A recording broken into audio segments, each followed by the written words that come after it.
pessoal, partiu para mais uma aula e hoje o nosso tema vai ser um pouquinho diferente. Não vai abranger somente a área da matemática, mas também outras como ciências da natureza, vai ter questão de biologia que você vai conseguir matar com isso, que são gráficos e tabelas. O Enem, quando foi pensado, tinha o intuito de ser uma prova mais democrática possível, mais democrática do que os vestibulares como eram aplicados anteriormente. Então, ainda hoje há muitas questões de interpretação, não só na área de linguagens, mas na área de matemática também, na área de ciências humanas e na área de ciências da natureza. Então vamos lá, a aula hoje vai ser bem legal, a gente mais uma vez vai trabalhar com exemplos e é isso aí, partiu! Então, antes de tudo, vamos falar sobre os gráficos que muito provavelmente você vai ver lá na prova do Enem. Tem o de barras e colunas, a única diferença entre eles é que um é em pé e outro é deitado, mas são muito comuns. O gráfico de pizza, que só olhando para ele dá para entender o porquê desse nome, e esse gráfico trabalha geralmente com a porcentagem, a pizza inteira é o 100%. O gráfico de linhas, que nada mais é que uma função, e isso aí a gente vai ver um pouquinho mais para frente, mas o gráfico de linhas também é muito comum. Esse gráfico aqui, que eu acho que muitos estão reconhecendo essa imagem, isso mesmo, do seu querido Bomba Pet aí. Para quem não está reconhecendo, esse é um gráfico de rede. Ele está presente geralmente em vários tipos de jogos, não só de futebol. E o gráfico de área, que também aparece bastante, inclusive em outras áreas de conhecimento além da matemática, como a gente já falou no início. Esse gráfico nada mais é que um gráfico de linha com espaço entre as linhas preenchidos, que isso pode te dar uma melhor noção na hora de interpretar os dados. Dito isso, bora ver uns exemplos? Vamos ler essa questão aqui do Enem, que é da competência de matemática mesmo. Os congestionamentos de trânsito constituem um problema que... Isso aí geralmente é injeção de linguiça, né? O gráfico ilustra a situação representando ao longo de um intervalo definido de tempo a variação de velocidade de um veículo durante o congestionamento. Tá aí o gráfico. Na verdade, não é de matemática, eu me enganei. É de ciências da natureza, essa questão é de física, mas é única e exclusivamente de interpretação de gráfico. Então, o intuito hoje é a gente olhar para o gráfico e saber o que cada coisinha dele representa. Primeiro, é um gráfico de linha, não é? Esse gráfico representa uma função, como eu disse anteriormente. A função aqui de duas dimensões, né? Tem dois eixos, o eixo Y representa a velocidade, é representada a velocidade, o eixo X o tempo. Então é um gráfico de velocidade e tempo. Vocês vão ver muito no Enem. E quando forem estudar física, isso aí é super importante saber. Só que esse gráfico você não precisa saber nenhum conceito de física. Essa questão você não precisa saber nenhum conceito de física para matar. Vamos ver. Quantos minutos o veículo permaneceu imóvel ao longo do intervalo de tempo total analisado? Tá aí. Quando eu falo nenhum conceito de física, lógico que você tem que saber velocidade, tempo, tem para ajudar a analisar o gráfico. Mas, vamos lá. O que quer dizer essas linhas no gráfico? Quando a gente está no segundo 2 certinho, ou seja, em 2 segundos, a velocidade está num certo ponto. Quando a gente está no 4, está num certo ponto. Quando está no 1, está num certo ponto. Quando está no 0,99 centésimos, está num certo ponto. Isso tudo está representado no gráfico, mesmo que não esteja escrito aqui. Então, vamos nos atentar única e exclusivamente no comando da questão. Qual a pergunta? O que ele quer saber? Quantos minutos o veículo permaneceu imóvel ao longo do intervalo de tempo total analisado? Como é que a gente descobre que horas o veículo está imóvel, que horas ele está parado?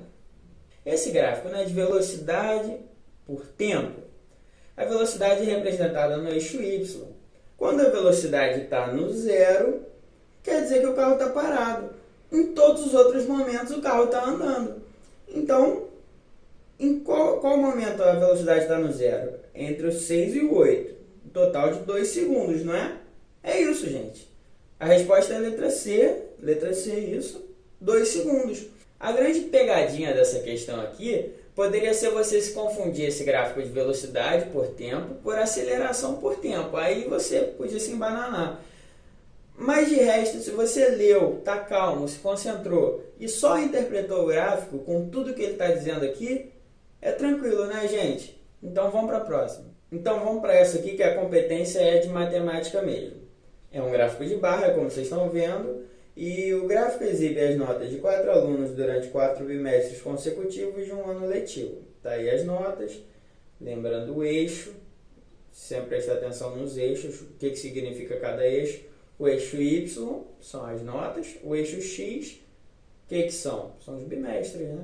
1, 2, 3 e 4, divisão dos 4 bimestres. Você pode se enrolar um pouquinho, mas se você analisar com cuidado, a interpretação de gráfico é isso, gente. Analisar com cuidado o que está escrito e o que está representado. O gráfico, eu sei que muita gente pode ter dificuldade nisso e isso não é nenhum problema, mas a partir do momento que você tem calma, olha, analisa os gráficos, tanto os gráficos quanto as tabelas são seus amigos. Elas estão ali para te fornecer dados, para te ajudar. Então vamos lá.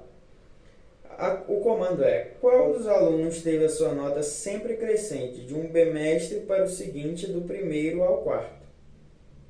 Então, gente, é uma questão de analisar gráfico. Tá aí. Eu sei que as cores estão difíceis de ver, porque está em preto e branco, mas tem como ver pela intensidade, né, do preto.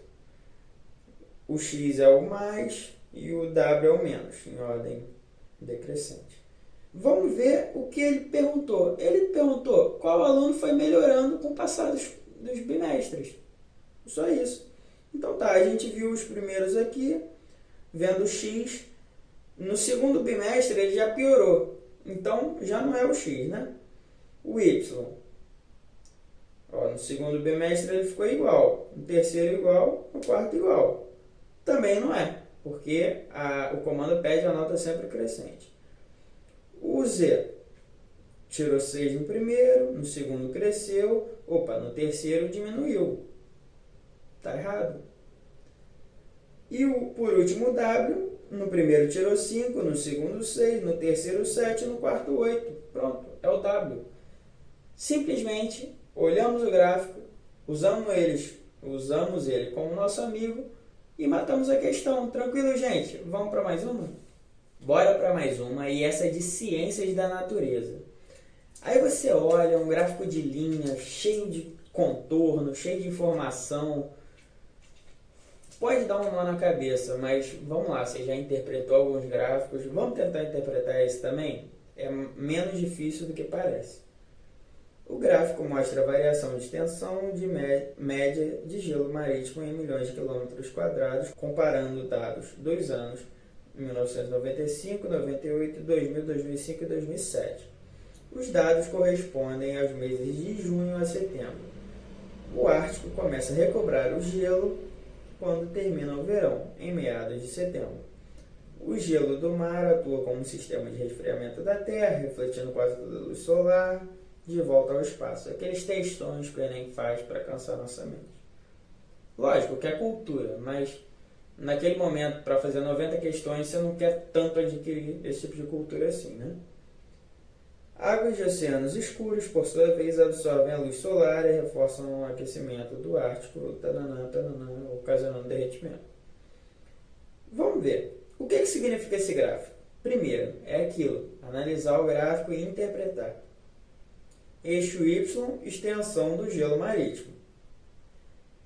Não está dizendo em que é, não sei se está dizendo, mas não sei, é em alguma medida diária, ou volume, provavelmente. E o eixo X, os meses entre junho e setembro, como é o recorte que ele está falando ali na questão, né?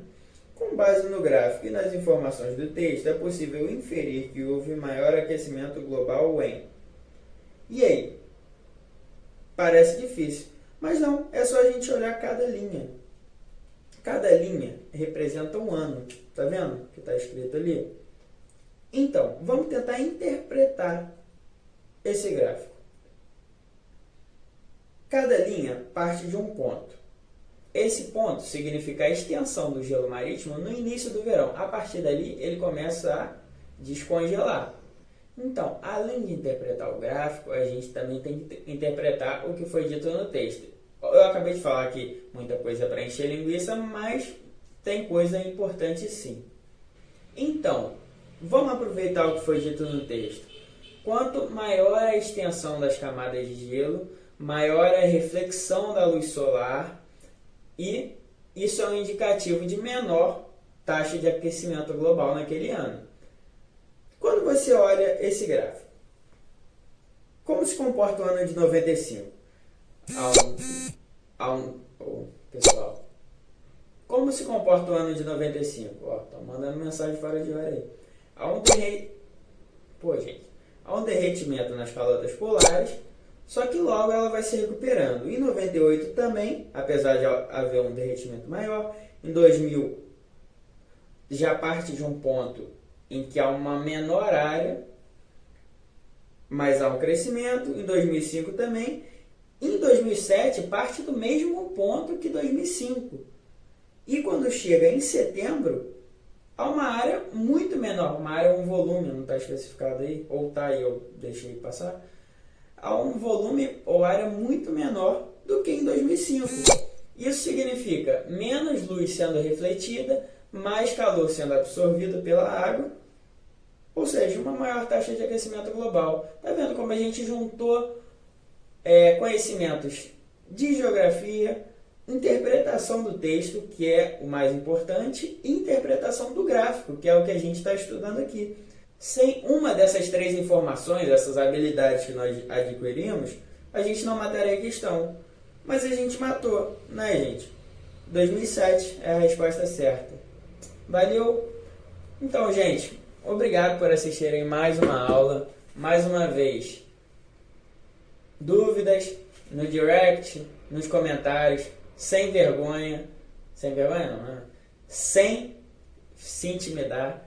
Vamos lá, gente. Essa situação toda do Enem deixa a gente confuso, mas vamos tentar nos preparar. Isso aqui é para ajudar, gente. É para ajudar você que... A gente sabe que está muito difícil esse ano. A gente sabe que a gente tem um governo completamente insensível a estudantes que estão tendo dificuldade de se preparar. Não é todo mundo que pode pagar um cursinho particular, ainda mais online. E precisa ter uma conexão de internet boa, enfim. Vocês sabem as dificuldades. Gente, vamos torcer para que adie o Enem, mas enquanto isso, eu estou aqui para ajudar vocês e se adiarem, eu vou continuar aqui para ajudar.